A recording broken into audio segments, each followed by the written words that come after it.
आऊज़ बिल्लाहि मिनश्शैतानिर्रजीम बिस्मिल्लाहिर्रहमानिर्रहीम। अस्सलामु अलैकुम डियर स्टूडेंट्स। मैं उम्मीद करता हूँ आप लोग हमेशा की तरह खैर व आफियत से होंगे। स्टूडेंट्स, आज की इस इम्पोर्टेंट और इन्फॉर्मेटिव वीडियो में मैं आपको क्रिटिकल एप्रिसिएशन यानी इस पॉइंट के मतलब जितने भी सवालात हैं उनका एक जवाब तैयार किया है, वो इस वीडियो में दिखाऊंगा। तो काइंडली आपने इस वीडियो को लाजमी आखिर तक वॉच करना है। मैं आपको बताता चलूँ, complain of a lover reviewed पर मैं 4 वीडियोज़ बनाऊँगा।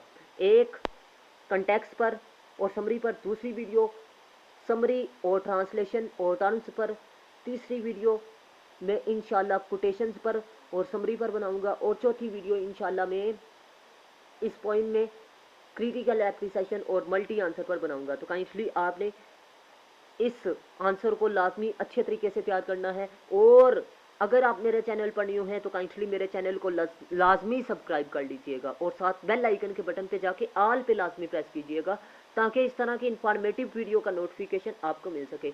मैं आपको बताता चलूँ कि कोई भी सवाल है आपने उसकी सेंस को समझना है और इन 7 पॉइंट्स का इंतखाब कर लेना है कि ये फिट हो सकते हैं, क्योंकि जब आप ये 7 पॉइंट्स लिखेंगे, याद करेंगे, तो आपको खुद ही आइडिया हो जाएगा कि आपने कौन कौन से इस सवाल में लिखने हैं। क्योंकि सवाल को आपने समझा होगा तो 7 पॉइंट्स आप बखूबी से समझेंगे।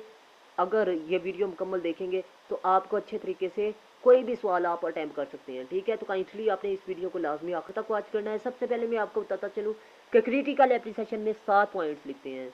इंट्रोडक्शन ऑफ पोइट, ठीक है, यहाँ पर राइटर लिखा हुआ है, आपने पोइट लिखना है। ठीक है, इंट्रोडक्शन ऑफ पोइम, पोइम के अंदर लिखा आपने तारुफ लिखना है, और इसके अलावा main theme of the poem आपने कंटेक्स्ट लिखना है। Criticise on modern love, modern society या मॉडर्न मैन हो सकता है। ठीक है, आपने इनमें से एक पॉइंट लिखना है। आपने जब पोइम का मुतालिया किया होगा तो आपको पता चल जाएगा, यहाँ पर मॉडर्न लव पर तनकीद की गई है। ठीक है, राइटिंग स्टाइल आपने लिखना है जी कि इस पोइम का राइटिंग स्टाइल कौन सा है, उस पोइम का जिसका क्रिटिकल एप्रिसिएशन लिख रहे हैं उसका आपने राइटिंग स्टाइल लिखना है। ठीक है, यूज़ ऑफ टर्म लिखना है कि उस पोइम में कौन कौन सी टेक्निक्स या टर्म इस्तेमाल की गई। कंक्लूजन आपने लिखना है। अब मैं आपको एक अहम बात बताता चलूँ, क्रिटिकल एप्रिसिएशन में इंट्रोडक्शन ऑफ पोइट या इंट्रोडक्शन ऑफ पोइम, ठीक है, इसके अलावा आपका कंक्लूजन और टर्म्स में जो सी कोटेशन है वो आपकी मैटर करती हैं, ये आपको नंबर दिलाती हैं। तो आपने इनको अच्छे तरीके से तैयार करना है। सबसे पहले मैं आपको इंट्रोडक्शन ऑफ पोइट दिखाता हूँ। Surrey his work is part and parcel लाजमी जूस है। वाइल रीडिंग, जब हम मुतालिया करते हैं, द इन्वेंशन एजाद ऑफ सोनिट, सोनिट का इन इंग्लिश लिटरेचर में। नेक्स्ट कह रहा है जी, his work is prize worthy. Prize worthy का मतलब होता है काबिल तारीफ, उसका काम जो सा है वो काबिल तारीफ है। किसमें? इंग्लिश लिटरेचर में। ठीक है, पहली बात वो कह रहा है कि जो सी इन्वेंशन ऑफ सोनिट थी, ठीक है, वो लाजमी जुज भी है इंग्लिश लिटरेचर में। ठीक है, जब उसकी पोइट्री का हम मुतालिया करते हैं। ठीक है, दूसरी बात कह रहा है कि काबिल तारीफ है। ठीक है, अब इस पोइम के मतलब इंट्रोडक्शन को डिस्कस करते हैं। Complain of a lover rebuked is a remarkable poem of Henry Howard. Remarkable, आला। ठीक है, एक आशिक, complain of a lover rebuked का मतलब है एक आशिक की डांट डपट के बाद शिकायत। एक रिमार्केबल पोइम है हेनरी हावर्ड की तरफ से। ठीक है, complain of a lover rebuked is romantic pathetic और दिलकश एंड रोथ पराइजिंग और काबिल तारीफ सोनिट बाय श्रे की तरफ से एक आला पोइम, दिलकश और इसके अलावा काबिल तारीफ पोइम है। ठीक है, नेक्स्ट कह रहा है जी, आप ये पैराग्राफ की सूरत में लिख रहा हूँ, आपने पैराग्राफ की सूरत में हरगिज नहीं लिखनी। ठीक है, आपने पेपर पैटर्न जैसे एक पेज में 2 पैराग्राफ आपने तश्कील देने हैं। ठीक है, इस शेप में आपने लिखना है। ठीक है, he was famous for giving sonnet its purely English form. वो मशहूर हुआ था इंग्लिश सोनिट को एक खालस शक्ल देने में। ठीक है, this sonnet is an adoption of Petrarchan 14 sonnet dealing with the highly emotional and sentimental जज्बाती, ठीक है, जहनी, पैशन, शोक, ठीक है, love. It is the complain of a lover who is rebuked. ठीक है, इसका मतलब ये है कि ये मुकम्मल तौर पर 14वीं पैट्रिचन मॉडल को फॉलो करता है, और इसके अलावा ये जो उनसे सोनिट हैं ये किसको बयान करते हैं जज्बातियत को, जहनी लेवल को, प्यार को, जो कि एक आशिक किसके नतीजे में कर रहा है, डांट डपट के नतीजे में, ठीक है, उसको बयान करते हैं। इनफैक्ट हकीकत में the sensor lover of this poem, इस पोइम का आशिक जौन सा है, इज़ हेल्पलेस, बेयारो मददगार है, बिफोर हिज लव, प्यार से पहले, as he is rebuked by his beloved, जो कि प्यार से पहले अपनी आशिक यानी महबूबा, ठीक है, उसकी डांट डपट को बयान करता है। ये पोइम उस बेयारो मददगार शायर को, उस बेयारो मददगार शायर नहीं बल्कि अपने महबूब को या आशिक को की कहानी को बयान करता है, ठीक है। अगर आपने अभी तक मेरे चैनल को सब्सक्राइब नहीं किया तो लाजमी सब्सक्राइब कर लीजिएगा और साथ बेल आइकन के बटन पे जाके आल पे लाजमी प्रेस कीजिएगा। रमज़ानुल मुबारक का मुक़द्दस महीना है, तो मैं आपको फिर भी रोज़े की हालत में बहुत ही मेहनत से वीडियो बना के आपको ये लेक्चर दिखा रहा हूँ, तो काइंडली आप लोगों ने मेरे चैनल को लाजमी सब्सक्राइब करना है, ठीक है, और दुआओं में भी याद रखना है, ठीक है। Next, the love that struggled, ठीक है, जदोजहद, ठीक है, टू विन द फेवरस हमायत of his beloved is now living, जो कि रहती है, अ मिजरेबल लाइफ, बुरी लाइफ ऑफ कैप्टिव, बसेरा किया हुआ, in the lover is heart, एक आशिक के दिल में। ये एक प्यार की जदोजहद को बयान करता है जो कि उसके जो फतह करता है फेवरस हमायत में, ऑफ हिज बिलव्ड, अपनी महबूबा के फेवर में हमायत करता है, ठीक है। और उसका जोन सी हालत है प्यार में, यानी उसके दिल में जो हालत है वो बहुत बुरी है, लेकिन फिर भी उसकी मोहब्बत ने उसके दिल में मकाम बनाए रखा है। मतलब ये कि उसकी महबूबा चाहे बुरी है लेकिन फिर भी उसके दिल में रहती है। किसके? महबूब या आशिक के, ठीक है, इसको बयान कर रहा है, ठीक है। आगे कह रहा है जी, बट बीइंग अ फेथफुल सर्वाइवेंट का मतलब है नौकर, ठीक है। ही डिक्लेयर्ड, उसने ऐलान नहीं किया, नॉट टू हिज मास्टर, के वो उसका उस्ताद नहीं है, वो उससे आगे नहीं है। He would die for love as it is a pleasure to die to do so in love and loyalty, वो कहता है कि सबसे बेहतरीन मौत एक प्यार में और वफादारी में आने वाली मौत है। In the very start of the poem, इस पोइम के शुरू में वो कहता है, द पोइट या लवर, ठीक है, डिस्क्राइब्स, बयान कर पावर ऑफ लव, प्यार की ताकत को, एंड इट्स इन्फ्लुएंस तासुर या असर को, ऑन इट्स विक्टिम, और उसके शिकार को। ही कॉल्स, खातिब है या बुलाता है, love as our ruler of his heart is kingdom. इसका मतलब है कि एक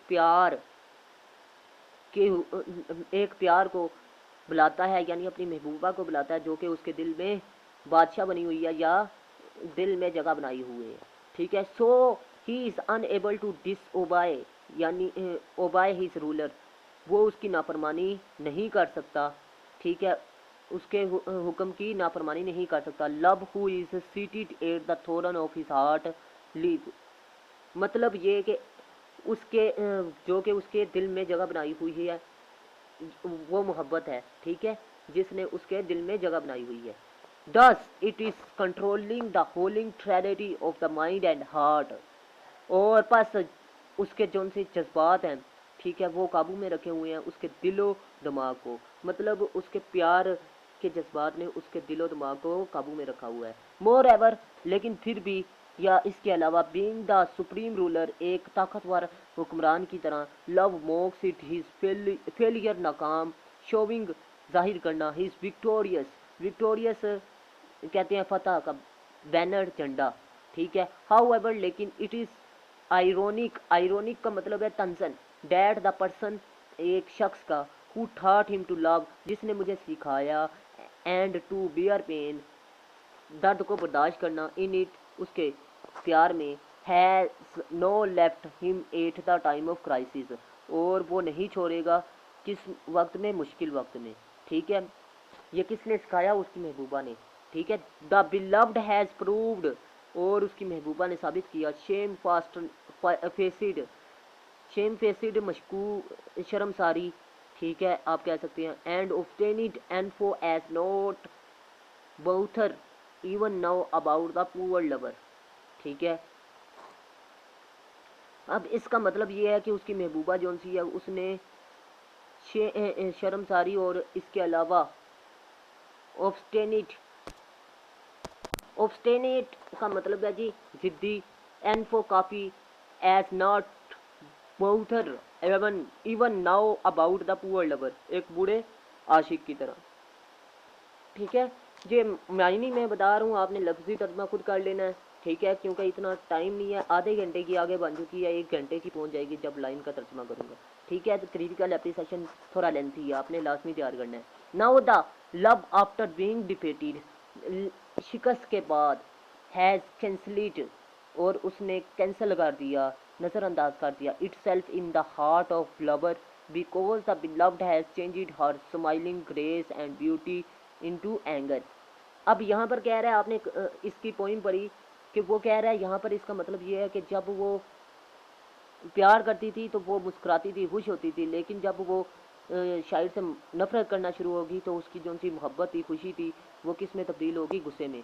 but as the poet is not a coward, डरपोक नहीं है शायर।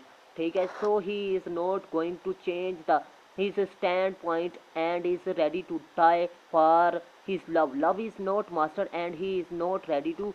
बेटा ये आपने देख लेना है। ठीक है, नेक्स्ट है जी, in short it is new natural abstract of emotion of the poet on his having a positive response from his beloved। ठीक है, एक अब आउटब्रेस्ट का मतलब है जी जज्बात का तूफान है। ठीक है, सलाब है। ठीक है, of the poet on not having a positive response, और शायर जो सा है वो पॉजिटिव रिस्पॉन्स नहीं रखता फ्रॉम हिज बिलव्ड, अपनी महबूबा के बारे में से। ठीक है, अपनी महबूबा से। ठीक है, श्रेय इज सुपर क्राफ्ट मैन, श्रेय जो है वो आला एक कारीगर है, उस्ताद है। He has successfully shown emotional sufferings of the lover, वो कामयाब हो जाता है किसको जाहिर करने में, एक जज्बाती जो सी मुश्किलात हैं एक लवर की, उसकी। ठीक है, उसको जाहिर करने में कामयाब हो जाता है। He has personified love as knight defeated in war who is leading a life of captive. Captivity का मतलब होता है जी रहना, मतलब ये कि कैप्टिव का मतलब होता है जी कैप्टिविटी का कैदी। इन द लवर इज हार्ट, एक महबूब, एक आशिक के दिल में। ठीक है, एक महबूब के दिल में। प्रिसोनिफाइड का मतलब ये है, प्रिसोनिफाइड का मतलब है बेजान चीज़ को जानदार एशिया करार देना। ठीक है, अब नेक्स्ट क्या है जी, the lover is given the rule of a determined slave, एक पुरज़म गुलाम के, who is ready to share his master is faith, जो कि अपनी उस्ताद की किस्मत, उस्तादाना ज़िंदगी की किस्मत को शेयर करना चाहता है। थाट अगरचा the beloved is at fault yet the poet is ready to sacrifice his life in love, लेकिन महबूब की गलती होने के बावजूद शायर तैयार है किस लिए, अपनी ज़िंदगी प्यार में कुर्बान करने के लिए। Because such a death is noble and desired, क्योंकि ये उसकी अपनी ख्वाहिश है मौत की। ठीक है, आगे नेक्स्ट कह रहा है जी कंटेक्स्ट, आपने ये तीसरा पॉइंट है कंटेक्स्ट, ये आपने तैयार करना है। अब मैं आपको बताता चलूँ कि ये कंटेक्स्ट आपने लाजमी तैयार करना है। ठीक है, द पोइट एक्सप्लेन्स, वजाहत करता है, हिज स्टैंड पॉइंट ख्याल, in the field of love, प्यार की शोबे में, इन दिस ब्यूटीफुल सोनेट, इस ब्यूटीफुल सोनेट में। ठीक है, ही हैड बीन कॉन्स्टेंटली कायम रहता है, एंड स्टीड फास्टनेस, और मुस्तकिल या मुसलसल कायम रहता है, in love with his beloved, अपनी महबूबा के प्यार में, प्यार के साथ। ठीक है, प्यार में। ठीक है, या प्यार के साथ। Love has won a total victory of him over him, प्यार ने उसका मुकम्मल तौर पर फतह कर लिया है, उसके प्यार ने, ठीक है, महबूबा के प्यार ने उसे मुकम्मल तौर पर फतह कर लिया, किसको, शायर को। It has fixed his flag on his face to show his full occupation of his heart and mind, और ये मुकम्मल उसके चेहरे पर, ठीक है, और दिल पर आया है झंडा गाड़े हुए, ठीक है। But then the beloved has not been true to him and he has rebuked him। अब कह रहा है लेकिन जो सी महबूबा है वो बिल्कुल भी मुखलिस नहीं है किसके साथ, शायर के साथ, और वो शायर की क्या कर देती है, या अपने लवर की क्या कर देती है, बेइज्जती कर देती है, डांट डपट कर देती है। So the poor love has hidden, लेकिन बुरा प्यार हाइडन छुपा है, itself in the heart of the poet, शायर के दिल में, there to live and there to die. अब वो कह रहा है कि ये जो सब बुरा प्यार है ये उसके दिल में दबा लेता है, यानी इस प्यार को नज़रअंदाज कर लेता है, लेकिन फिर भी वो कहता है कि अगर प्यार में कभी भी मेरी महबूबा को कभी किसी चीज़ की ज़रूरत पड़ी मैं हाजिर हूँ, और साथ ही वो कहता है कि उस प्यार में, उस वफादारी में मुझे मौत भी आ जाए तो वो बेहतरीन मौत है।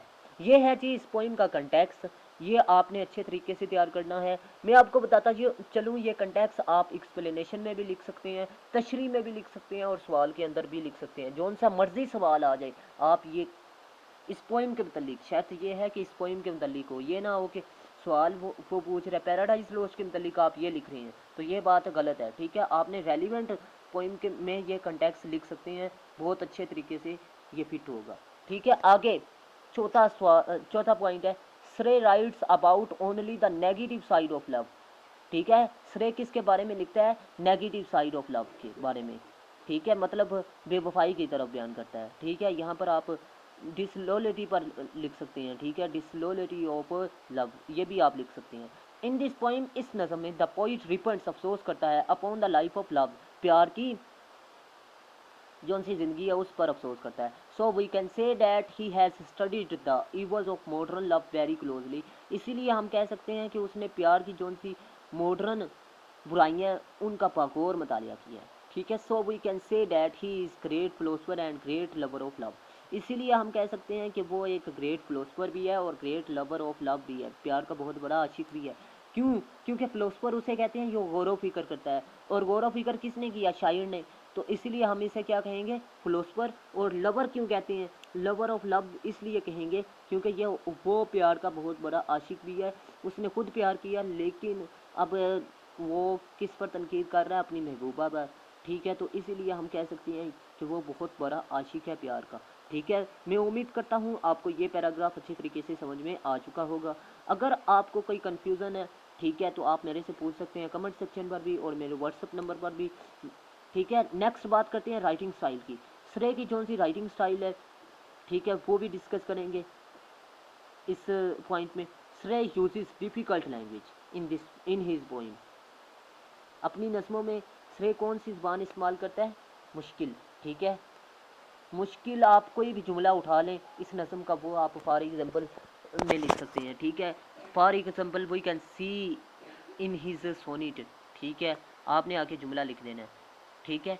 The poem has been divided into 4 stanza of 14 lines, ये बाद में लिखना है उस सोनेट के बाद, एक लाइन आपने लिख देनी है, कोई भी मुश्किल उठा लें इस पोइम के अंदर, ठीक है, जो कि आपको आसानी से याद हो, ठीक है। The rhyming scheme of the poem is A B C D E F G है। मैं आपको बताता चलूँ, राइमिंग स्कीम इससे कहते हैं जो लाइनें आपस में मिलती जुलती हैं, ये राइमिंग स्कीम है, इस पर मैं वीडियो बना चुका हूँ, ठीक है। नेक्स्ट है जी, वो आप देख लीजिएगा, ठीक है। नेक्स्ट पॉइंट है जी 6, श्रेय यूजेस द टर्म ऑफ प्रीसोनिफिकेशन, प्रीसोनिफिकेशन कहते हैं जी मुजस्मा करार देना या ठहराना, किसी बेजान चीज़ को जानदार ठहराना।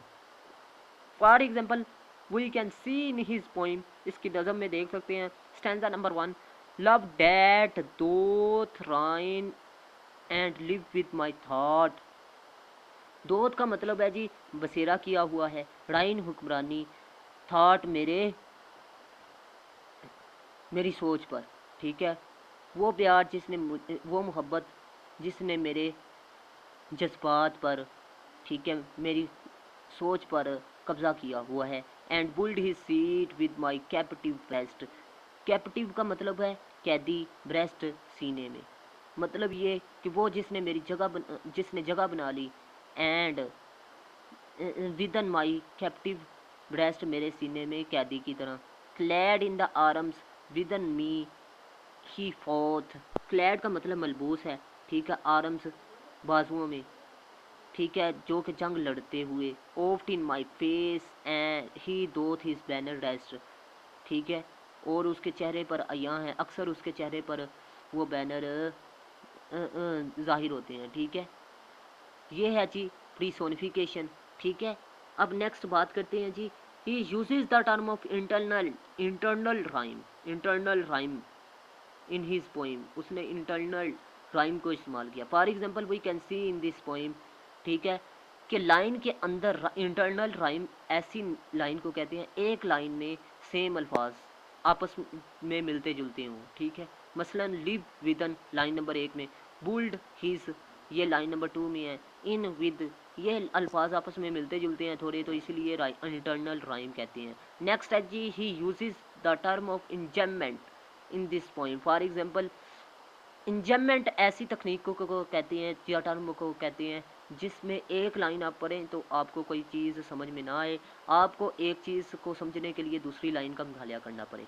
जैसे कि विद डाउटफुल होप एंड एक माई होट डिज़ायर, मेरी मशकूक उम्मीदें या ख्वाहिश और मेरी डिज़ायर एक पुरजोश जो सी ख्वाहिश है। विद शेमफुल, अब एक लाइन का हमें नहीं समझ आ रही, दूसरी लाइन का मुताला करेंगे, ये क्या है, इंजमेंट है। विद शेमफुल मशकूक सरगर्मी के साथ। लुक देखती है, टू शेडो एंड रिफ्रेन और परहेज करती है, ठीक है, शेडो साए के साथ, ठीक है। अब ये हमें लाइन पता चल रहा है कि मेरी होप, मेरी जो सी मशकूक ख्वाहिश है और मेरी परजोश जो सी डिज़ायर है गरम, ठीक है, वो किसके साथ देखती है, मशकूक नज़रों के साथ, और वो सायेदार भी है और परहेज़ भी करती हैं, मतलब देख नहीं पाती। अगर आप किसी इंसान से नहीं बोलते, फ़र्ज़ कर लें, तो आप उससे नज़रें नहीं मिला पाते, जैसे कि आप चोर हैं, ठीक है, इसको बयान कर रहा है, इस कंडीशन को बयान कर रहा है। नेक्स्ट क्या है जी, he uses the term of alliteration in this poem. Alliteration का इस्तेमाल किया गया एक लाइन में सेम अल्फाज का आ जाना। मसलन लाइन नंबर 1 में देखें, लव लिव एल एल से शुरू हो रहे हैं दोनों लफ्ज़, बुल्ड ब्रेस्ट, स्माइलिंग स्ट्रेट, ठीक है। He uses the term of consonance in this poem. For example that thought line number 1 में, सीट ब्रेस्ट लाइन नंबर 2 में, ओफ्ट रेस्ट लाइन नंबर 4 में, ठीक है। कॉन्सोनेंस लेटर ऐसे लेटर्स को कहते हैं, ऐसे हरूफ को कहते हैं जो कि कॉन्सोनेंस हो, मतलब हरूफ मुक्तात नहीं, वावल अल्फाज जो से हैं वो क्या हैं, एसोनेंस हैं, ठीक है। और जो से कॉन्सोनेंस हैं, कॉन्स्टेंट अल्फाज हैं, वो हैं G T A I O you. कौन से अल्फाज हैं, वावल, उनको क्या कहते हैं, एसोनेंस, ठीक है। और कॉन्सोनेंस किसे कहते हैं, कॉन्स्टेंट को, जैसे कि टी, ठीक है। एसोनेंस के अल्फाज ये लिव विदन आप देख सकते हैं। दस this term makes his poem very remarkable and impressive. यही तकनीक जो सी हैं या टर्म जो सी हैं, ये इसकी पोइम को मुतासर करती हैं, यानी मुतासर कुन बनाती हैं, ठीक है। ये कंक्लूजन है जी। हिनक his description of the poem is very impressive and remarkable. उसकी जो सी मंजर कशी है पोइम के मतलब वो इंप्रेसिव है, मुतासर कुन है और आला है। इन शॉर्ट श्रे ओकबाइजा, श्रे ने हासिल किया, ओकपाइज हासिल किया, डिस्टिंक्ट एक आला पोजीशन, मकाम in English poetry, in English poetry में। He was a noble figure in English poetry, उसने आला हिंद से हासिल किए इंग्लिश पोइट्री में, ठीक है। ये है जी आपके इस सवाल का कंक्लूजन। मैं उम्मीद करता हूँ आपको वीडियो अच्छी लगी। अगर वीडियो आपको अच्छी लगी तो लाजमी वीडियो को लाइक कीजिएगा, दोस्तों के साथ शेयर कीजिएगा। ये वीडियो बनाने में मुझे कम से कम 3 घंटे का अरसा लगा है, ठीक है। तो काइंडली आप लोगों ने मेरे चैनल को लाजमी सब्सक्राइब करना है और साथ बेल आइकन के बटन पे जाके ऑल पे लाजमी प्रेस करना है, और मुझे दुआओं में याद रखिएगा। और इसके अलावा एडवांस ईद मुबारक सबको, और अपनी खुशियों के मौके पर गरीबों को लाजमी साथ रखिएगा। मिलते हैं नेक्स्ट इस तरह की इंफॉर्मेटिव वीडियो में। तब तक के लिए मुझे इजाज़त दीजिएगा। आपका मेज़बान सर अदनान इकराम। अल्लाह हाफिज़। पाकिस्तान जिंदाबाद, पाकिस्तान जिंदाबाद।